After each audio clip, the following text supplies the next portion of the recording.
Joshua Dobbs must be perfect on Sunday for the Cardinals to win. Can it happen? We've seen glimpses.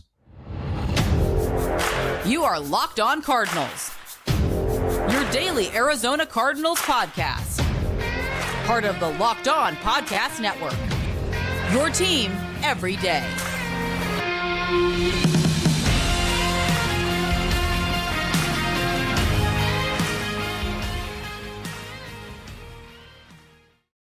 It's lovely Friday. Alex Clancy, Locked On Cardinals. Hi, welcome. Follow me on Twitter, Clancy's Corner. Follow the podcast and Locked On AZ Cards. Thank you for making Locked On Cardinals your first listen each and every day, free wherever you get your podcast and on YouTube. This episode of Locked On Cardinals is brought to you by the Game Time app. Download the Game Time app, create an account, use code Locked On NFL for $20 off your first purchase. Last minute tickets, lowest price guaranteed.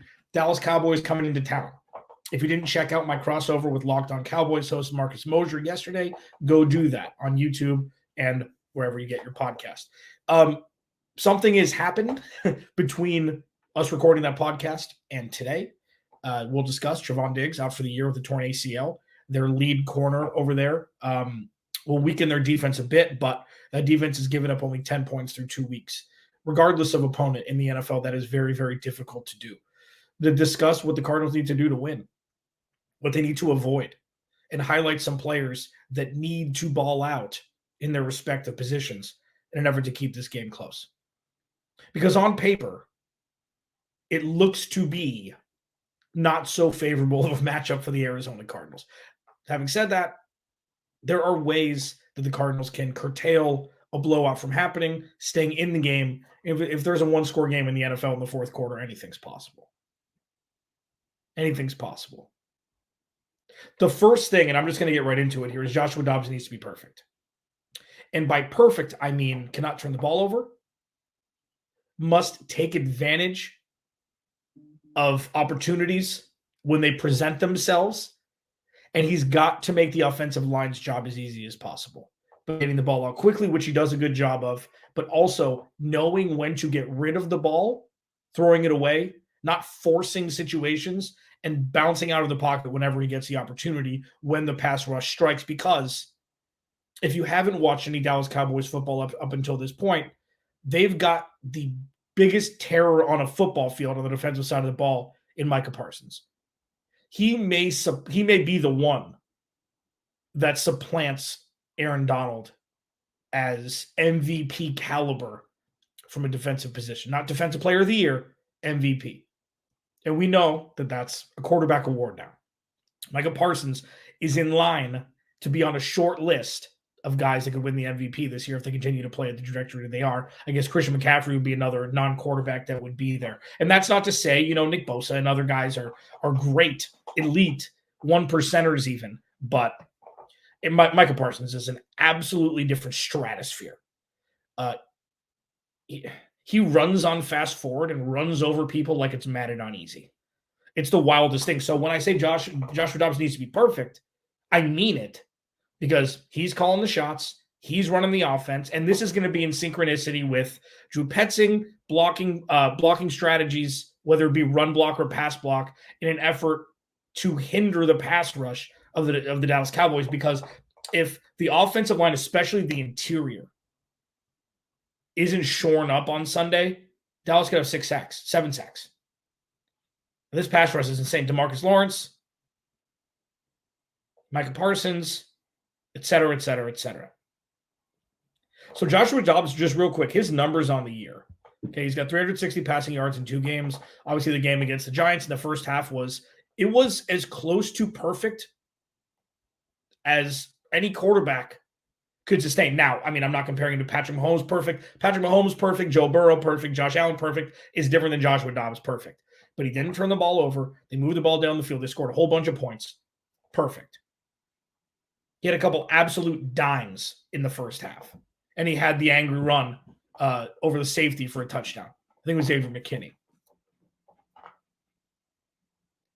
So we've seen it in the cold open. That's what I meant. Like, we've seen a flash of Joshua Dobbs playing perfect football. You just got to do it again. So he has, this year so far, and I know it's a smaller sample size, but he hasn't started more than 2 games any year in his career. He has the highest passer rating of any year of his career. And I know that this is grading on so many different levels of a curve. But looking at that, that's a positive. That first half is a positive. The first half on defense against Washington is a positive. These are the little nuanced positives that we need to be looking for throughout this season. And I've gone back and forth with myself, with friends, with other, media members, like, is this like consolation trophy territory that I'm entering into, which is not something you want to do. I mean, at least in my opinion. And most people are like, no, I mean, listen, win-loss is not going to favor the Cardinals this year, which means points scored isn't going to favor the Cardinals this year. And you can look at it in kind of a preseason lens, but your ones are starting. And Joshua Dobbs being perfect isn't going to help the Cardinals in the long run. On Sunday, his performances until Kyler Murray comes back is not really going to have a direct correlative for the future of this team. Just won't. Maybe he'll be a backup. Maybe this will springboard him to a backup role with a chance to start somewhere else. Maybe Clayton Tune will be the practice squad quarterback and Josh Dobbs will be the backup. I mean, I feel like that's what we're in line to see at this point. So for his career, absolutely. For the Cardinals and building the culture and the new family here, absolutely. He's already ingratiated himself. He's already a Cardinal. Like, that's a beautiful part about this. But throughout this season, the wins, the positives are going to be in small bunches and things to build upon for the next week. So if the Cardinals can put together at least one half of defense like they did in Washington and at least one half of offense that they did against the Giants at home, against the Cowboys, that means that things are progressing. And progressing, anything that's not a step backward is a step forward. That's one of my most coined phrases here. For those who are everydayers know that everything that's not a step backward is a step forward. Staying in place, especially now, is good. It means things are slowly working. This is going to take a long time in football years, meaning a season, to massively correct what's happened over the last couple of years. With half the amount of talent, maybe less. So when I say Joshua Dobbs needs to be perfect on Sunday for the Cardinals to win, I mean that, but in a sense that doesn't turn the ball over, has command of the offense, and they can get some sustained drives against the best defense in football, at least through 2 weeks. That means that this offense will work against any defense. All they need is an infusion of talent, mainly from the quarterback position. And that means that the first-round pick out of Ohio State in Paris Johnson Jr. had an absolute day for a third week in a row. Paris Johnson's biggest test is Sunday against Micah Parsons, DeMarcus Lawrence, and the rest of that ironclad front seven of the Dallas Cowboys. I'll hit that next. This episode of Locked On Cardinals is brought to you by the Game Time app.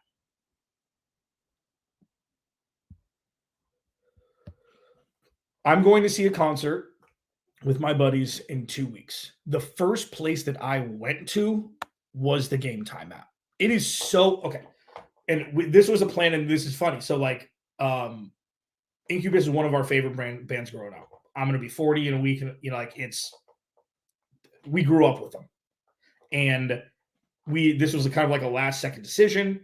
And then I'm like, oh, perfect. I'll go to the Game Time app because you don't have to plan months in advance. They have deals on tickets right up until the day of the event. You're going to get exclusive flash deals on tickets for, sports, football, basketball, baseball, concerts like I'm going to utilize it for, comedy, theater, and more. The Game Time guarantee means you'll always get the best price. If you find tickets in the same section and row for less, Game Time will credit you 110% of the difference. You can get images of the seats before you buy so you know exactly what your vantage point is going to look like. It's absolutely insane. Download the Game Time app, create an account, and use code LOCKEDONNFL for $20 off your first purchase. Terms apply, but again, create an account and redeem code LOCKEDONNFL for $20 off. Download the Game Time app today. Last-minute tickets Lowest price, guaranteed.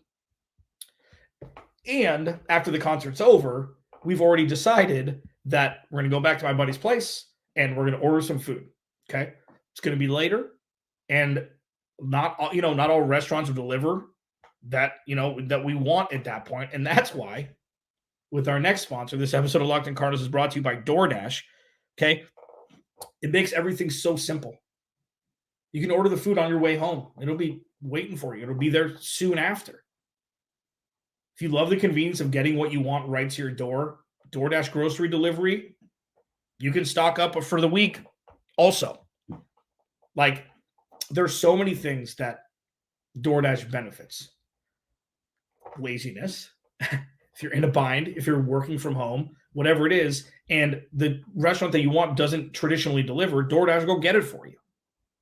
If you want groceries and you don't feel like going grocery shopping, DoorDash will go grocery shopping for you. You trusted DoorDash to deliver your restaurant favorites, and now you can get grocery delivery that actually delivers too. Okay, with easy substitutions right in the app and best in-class customer support, DoorDash delivers groceries exactly how you want it. Get 50% off your first DoorDash order up to $25, up to a $25 value when you use code LOCKEDONNFL at checkout. Limited time offer, terms apply, but that's a 50% up to a $20 no minimum subtotal and zero delivery fees on your first order when you download the DoorDash app in the App Store and enter code LOCKEDONNFL. Don't forget, that's code LOCKEDONNFL for 50% off your first order with DoorDash.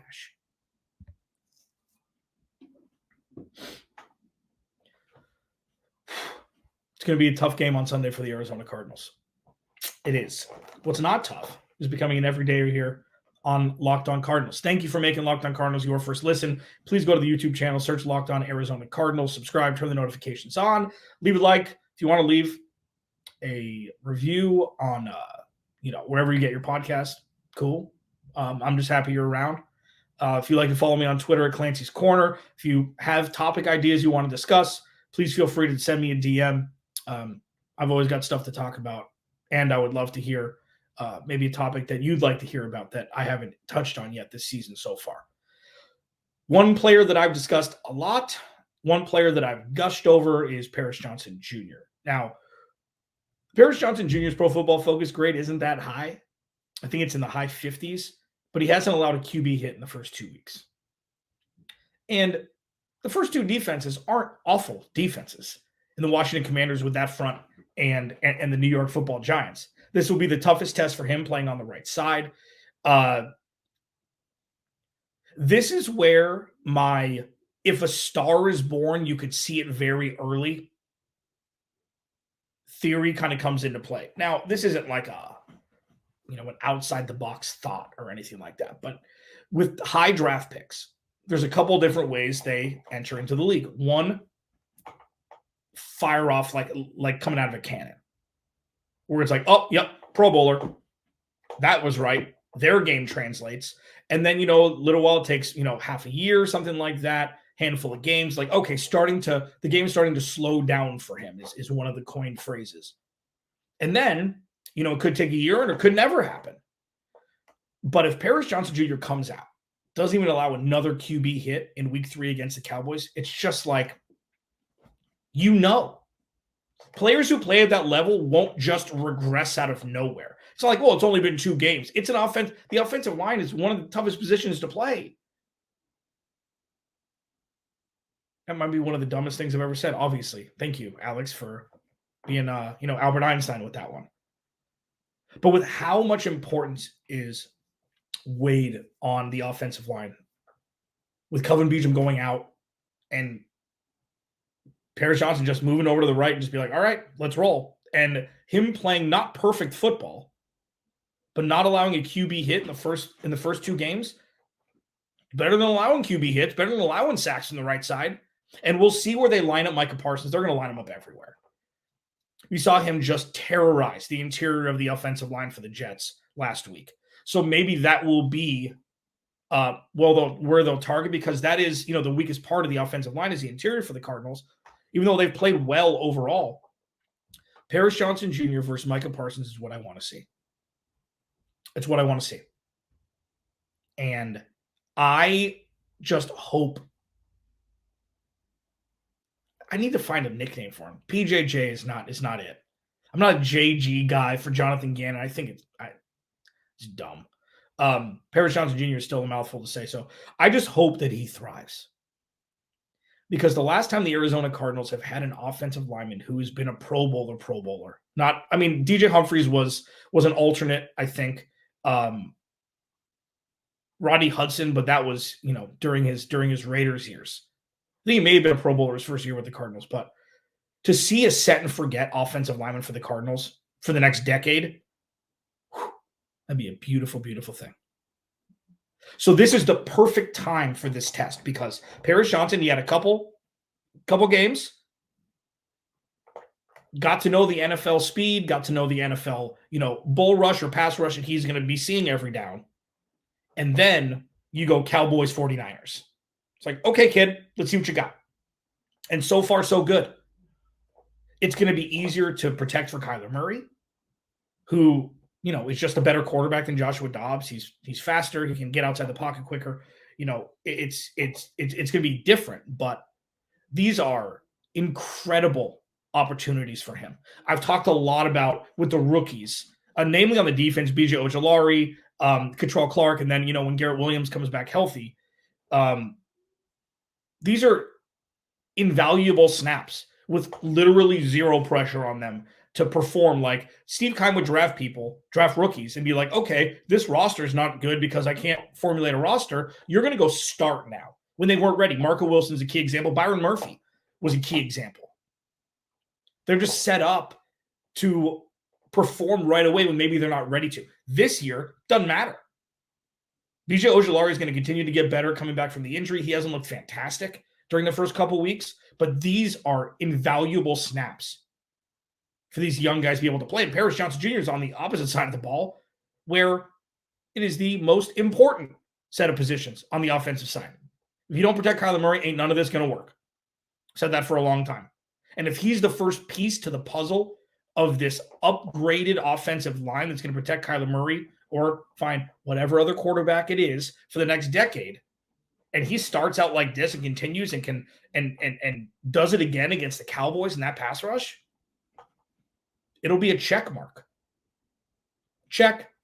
Right tackle, good. And then probably he'll move over to the left when DJ Humphries moves on, if he does after this year. If not, keep him on the right and Kelvin Beachum moves on.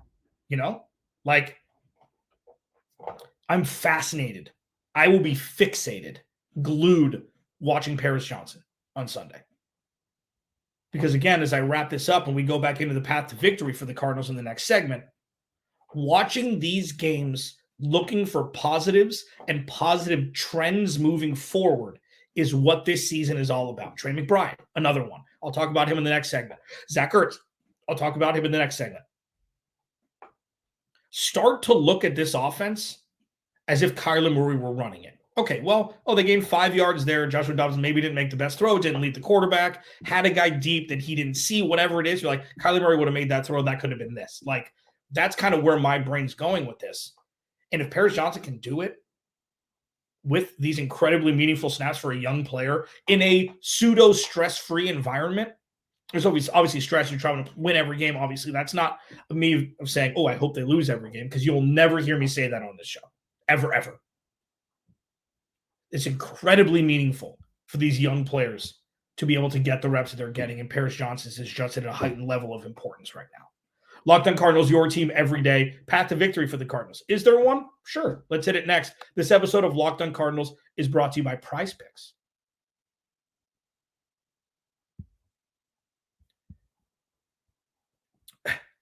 I just lead with, I love PrizePicks. I say that every time. Super easy. It's fun. You're going up to 25 times your cheese. Like, you can turn $10 into $250 with just a few taps. Okay. All you do is select 2 or more players, pick more or less in their projected stats, and place your entry. You're not playing against hundreds and thousands of other people. It's you against the projections. You can make your pick, again, in less than 60 seconds. Quick withdrawals, easy gameplay, enormous selection of players and stat types are what make PrizePicks #1 daily fantasy sports app. You You can, it's something where you can think outside the box, where it's like, okay, so maybe it was, Thursday. Oh, Nick Bosa, over half a sack or under half a sack, more or less than half a sack. I think he's going to get more than one sack. Boop, more. Boom, done. And that would have hit. They offer weekly promotions that can lead to big payouts like Taco Tuesday. Every Tuesday, PrizePicks discounts select players' projections up to 25% to provide even more value. So go to prizepicks.com/LockedOnNFL and use code LockedOnNFL for a first deposit match up to $100. Go to prizepicks.com/LockedOnNFL and use code LockedOnNFL for a first deposit match up to $100. Final segment, Locked On Cardinals. Alex Clancy here. Past a victory for the Cardinals. Be perfect. And what I mean by that, and I say that somewhat in jest, but Joshua Dobbs needs to be as close to perfect as possible. Can't turn the ball over, especially against this defense as opportunistic as they are. Has to have control over the offense. And while I've continued to say win-loss isn't a direct correlative to success this season, growth, maturity, family, new culture, everything like that. Getting sustained drives, having sustained drives, I should say, with this offense, regardless of who the quarterback is, against a good defense is a win. It shows proof of concept. It shows that this offense will work even better, much better, with Kyler Murray calling the shots.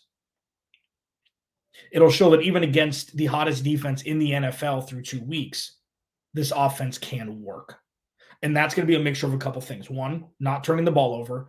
Two, offensive line, keeping Micah Parsons at bay. And then three, seeing if James Conner can run against a bad defense or a really good defense like this. It's going to be run the ball. It's going to be play action. It's going to be Trey McBride and Zach Ertz. It's going to be a Drew Petzing offense that we're starting to see as a big boy, grown-up NFL offense that with Kyler Murray calling the shots can take the Cardinals to the moon. And obviously there are varying degrees, varying nuances and everything like that. But that's kind of what we've seen. Last week, first half, against a team that won a playoff game last year, the Cardinals ran a rough shot. The offense looked great. This defense, better than the Giants defense, but at least we've seen what the Cardinals can do against a middle-of-the-road defense. And it's going to be fascinating to see how the Cardinals play on Sunday and how they act and how they react if they go down 21-3, 21-0. See if that drive and passion and fire is still in their bellies, like I'm assuming it will be, because that's a mindset. And Jonathan Gannon, even though he got ripped apart by his, you guys take a bus or a car to practice today or to the facility today, it's like, that's what this organization's been yearning for. I don't understand why people just take that and see that as a bad thing. I thought it was a positive. Yeah, he's a little like, he's not a normal, boring head coach. Neither is Mike McDaniel. How's that working out? Winning is a beautiful thing. And when things start to shift and when the Cardinals start to get little wins, like the first half in week 1 and the first half in week 2, you start to believe and you start to be like, oh, that guy's funny, instead of, oh, that guy's weird. It's just a dumb stencil that a head coach is supposed to be in. Path to victory. Don't turn the ball over. Offensive line must protect. You must get after Dak Prescott, get him out of the pocket, and force him to make mistakes. That's what it is. And then, long sustained drives are just something that's going to be a check mark for the offense, for the future, proof of concept, learning the offense, implementing the offense, regardless of who the quarterback is. And I mentioned Trey McBride last segment, like, this is the perfect offense to utilize Trey McBride's skill set. While he's a great blocker, okay, he's even better in space. He got the George Kittle comp coming out of Colorado State. We saw George Kittle last night play, dictionary definition George Kittle ball. And if that's what we're in line for with Trey McBride, it is going to be a fantastic, fantastic thing for the Arizona Cardinals. Will the Cardinals win? No. Can they keep it close? Absolutely. I mean, I'm looking at like 27-10, 27-13, something like that.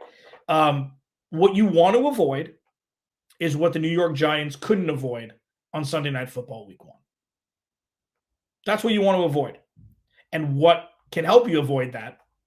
Eating clock, getting close to winning time of possession, first downs, sustained drives, showing that this offense will work even against the best defense in the NFL through 2 weeks. That would be the biggest takeaway for the Cardinals coming out of week 3. Alex Clancy, Locked On Cardinals. Again, follow the podcast at Locked On AZ Cards, and I will talk to you on Monday.